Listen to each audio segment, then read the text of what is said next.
There are certain things that I know are going to require a little more room to maneuver, and so some places are left a little underbuilt or underdeveloped perhaps. For example, I know I always need more room than I think to fit the eyes into the eye sockets. It's not even so much the eyes, but the information surrounding the eyes, the fleshy information surrounding the eyes that tend to be forgotten by students in their pursuit of cheekbones and eyes. And then I don't know why this happens, but perhaps it happens because we don't know the name of the areas around the eyes. It's not a feature, let's say, in the same way that the eye itself is. Knowing that we almost always need more space than we think means we can prepare for this eventuality, of course.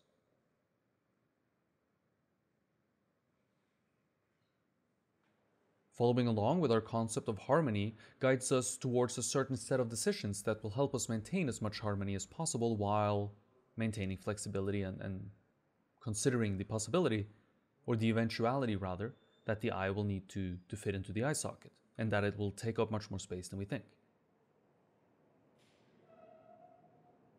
The upper edge of the eye socket has a lot more to do with someone's character than the lower edge of the eye socket.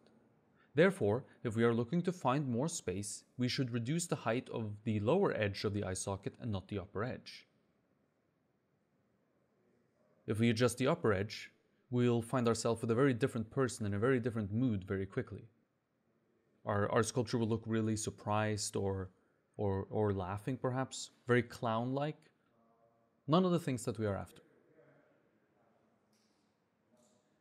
The lower edge, however, is much more forgiving in this regard, and so I keep the lower edge of the eye socket a few millimeters lower than I think it will eventually need to be, because I know that once I place the eye, I can raise this lower edge up to where it eventually will need to be, or where I eventually think it will need to be.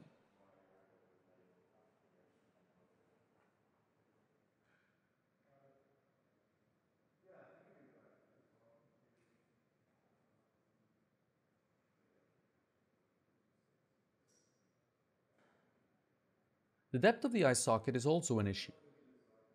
It's very difficult to push information back into the sculpture. This would mean removing clay, and when removing clay, we almost always end up erasing good work that has been done before. It's not that I never remove clay. If it needs to happen, it needs to happen, of course, but I'd like to avoid it if I can, and especially if it's as simple as planning for it in the process that I apply, then I'll do it. So I have a little extra depth to the eye socket, because I know that once I begin to attempt dealing with the eye, I can easily bring the eye forward in the skull by adding clay on top of already established information. That's super simple to do and very easy to not mess up. We will be able to just reference off the information we've already established and make micro adjustments to improve it even. But bringing the eyes back into the skull would mean removing clay, and this is almost certainly going to erase some good decisions that we made about the eye and about the eye socket that could have been used to good effect.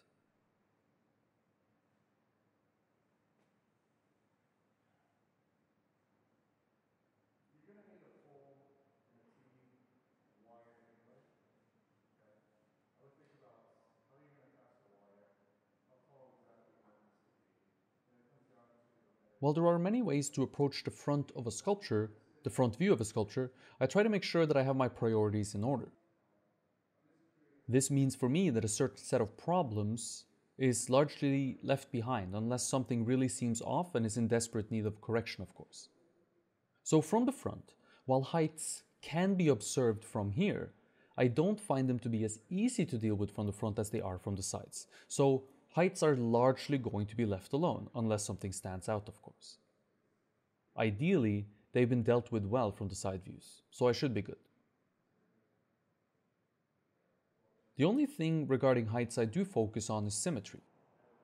For example, if my nostrils are at a different height, it's time to correct that now, since from the front I can actually observe both nostrils at the same time. From the side, we can obviously just observe the height of one nostril. We can only observe one side of the face from the side view, of course. This doesn't mean that I let the height of each nostril be completely random while working from the side views, by the way. I do take peeks from the front while working, from the side view to make sure that I don't build in any major asymmetries that I'll have to fix later down the line. Even though I probably will have to fix some of them at this stage, now that we've moved to the front.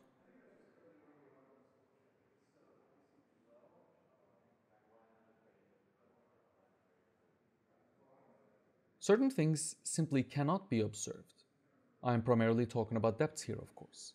And since we can't observe depths from the front, we try to maintain the depths that we have established from the side view.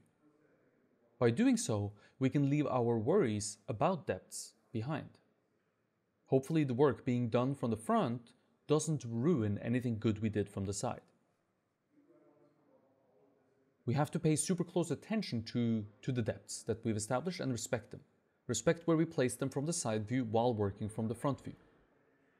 A major problem students constantly run into is the issue of placing a depth and then assigning a width to that depth without ruining the placement of the depth. Since we need two views to observe each of these things, one for each, the front and the side view, it becomes very difficult to do this actually, even though it perhaps sounds simple.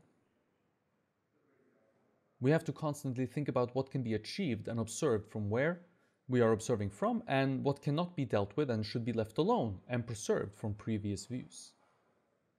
This is why stepping back and having a dialogue with yourself is so important. This will make sure you are awake and everything you do on your sculpture is done with purpose.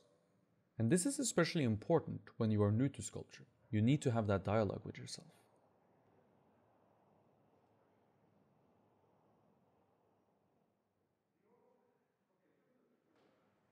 My solution to making sure that I don't make any major sacrifices to the good work that I've done from the side view is simple.